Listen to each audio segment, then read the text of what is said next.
Assalamualaikum warahmatullahi wabarakatuh. Di sini kita akan melanjutkan IT video tentang software. Ini kita langsung ke bagian sistem operasi. Yang pertama ada mekanisme boot, yaitu menetapkan kernel ke dalam memori. Kernel, yang kedua ada kernel, yaitu inti dari sebuah sistem operasi. Command, interpreter atau shell yang bertugas membaca input dari pengguna. Pustaka-pustaka, yaitu yang menyediakan kumpulan fungsi dasar dan standar yang dapat dipanggil oleh aplikasi lain.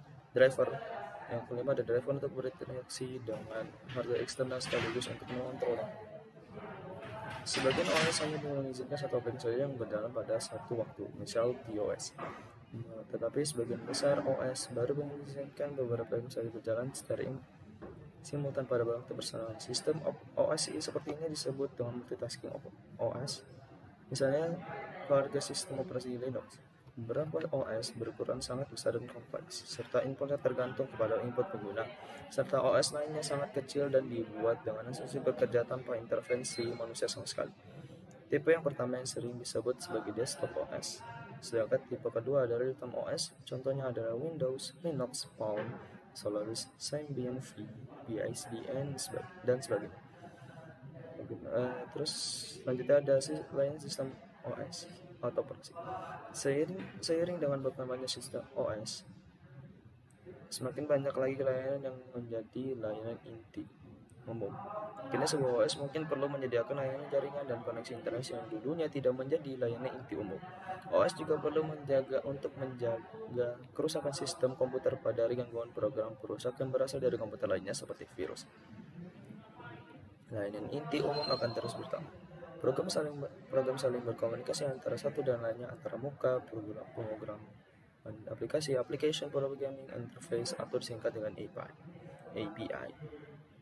Dengan API inilah program aplikasi dapat berkomunikasi dengan OS.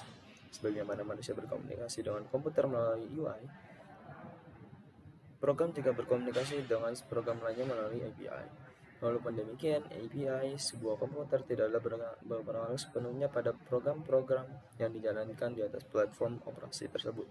Contohnya, bila program yang dibuat untuk Windows 3.1 bila dijalankan pada Windows 95 dan generasi setelahnya, akan terlihat perbedaannya mencolok antara program tersebut dengan program lainnya.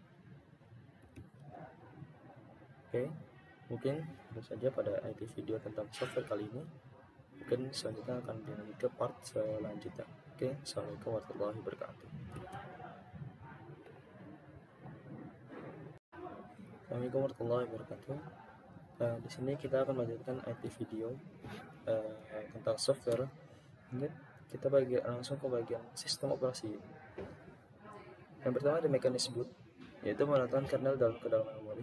Kernel, yang kedua ada kernel, yaitu inti dari sebuah sistem operasi. Command, interpreter atau shell yang bertugas membaca input dari pengguna. Pustaka-pustaka, yaitu yang menyediakan kumpulan fungsi dasar dan standar yang dapat dipanggil oleh aplikasi lain. Driver, yang kelima ada driver untuk berinteraksi dengan hardware eksternal sekaligus untuk mengontrol. Sebagian OS hanya mengizinkan satu aplikasi saja yang berjalan pada satu waktu, misal tvOS. Tetapi sebagian besar OS baru mengizinkan beberapa aplikasi berjalan secara simultan pada waktu bersamaan. Sistem OS seperti ini disebut dengan multitasking OS. Misalnya, keluarga sistem operasi Linux. Beberapa OS berukuran sangat besar dan kompleks, serta inputnya tergantung kepada input pengguna, serta OS lainnya sangat kecil dan dibuat dengan asumsi bekerja tanpa intervensi manusia sama sekali. Tipe yang pertama yang sering disebut sebagai desktop OS, sedangkan tipe kedua adalah real-time OS, contohnya adalah Windows, Linux, Palm, Solaris, Symbian V, BISD, dan sebagainya. Terus selanjutnya ada layanan sistem OS atau operasi. Seiring dengan berkembangnya sistem OS, semakin banyak lagi layanan yang menjadi layanan inti umum. Kini sebuah OS mungkin perlu menyediakan layanan jaringan dan koneksi internet yang dulunya tidak menjadi layanan inti umum. OS juga perlu menjaga kerusakan sistem komputer pada gangguan program perusak yang berasal dari komputer lainnya seperti virus. Layanan inti umum akan terus bertambah. Program saling berkomunikasi antara satu dan lainnya, antara muka, program aplikasi application programming interface atau disingkat dengan API.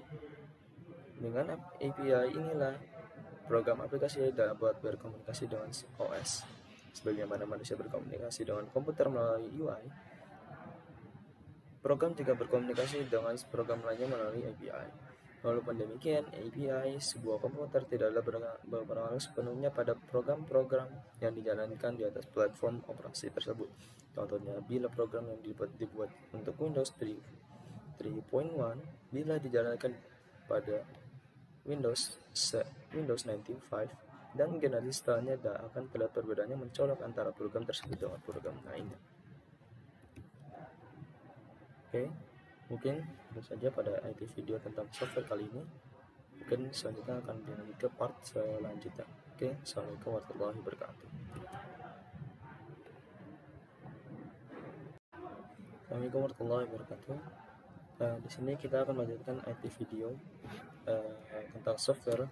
Mungkin kita langsung ke bagian sistem operasi. Yang pertama ada mekanisme boot, yaitu menetapkan kernel ke dalam memori. Kernel, yang kedua ada kernel, yaitu inti dari sebuah sistem operasi.